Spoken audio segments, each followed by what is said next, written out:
আসসালামু আলাইকুম ওয়া রাহমাতুল্লাহি ওয়া বারাকাতুহু।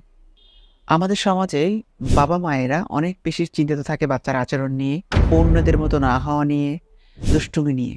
সিম্পল একটা ব্যাপার যদি মাথায় রাখা যায় তাহলে কিন্তু এই দুশ্চিন্তা থেকে পরিত্রাণ পেতে পারি। আমরা আমাদের বাচ্চাদের সাথে কি আচরণ করছি, তাদের সামনে আমরা কিভাবে অন্যদের সাথে কথা বলছি, কি আচরণ করছি, এইটা যদি আমরা প্রথমত কন্ট্রোল করতে পারি তাহলে অনেকটাই সহজ হয়ে যাবে। দ্বিতীয়ত হচ্ছে কেন অন্যদের মতো হয় না? বাচ্চাকে আল্লাহ সৃষ্টি করেছেন একটা ভাবে। তাকে তার মতো করে বেড়ে উঠতে দেয়াটা সবথেকে বুদ্ধিমানের কাজ।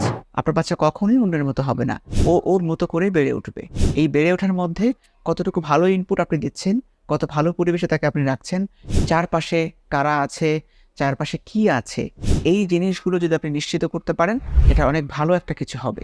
শুধু যদি আমরা দুশ্চিন্তা করি, বাচ্চাকে অহেতুক শাসন করি, বাচ্চাকে মারধর করি, কোনো ফলই আমরা পাবো না। বরঞ্চ হিতে বিপরীত হবে।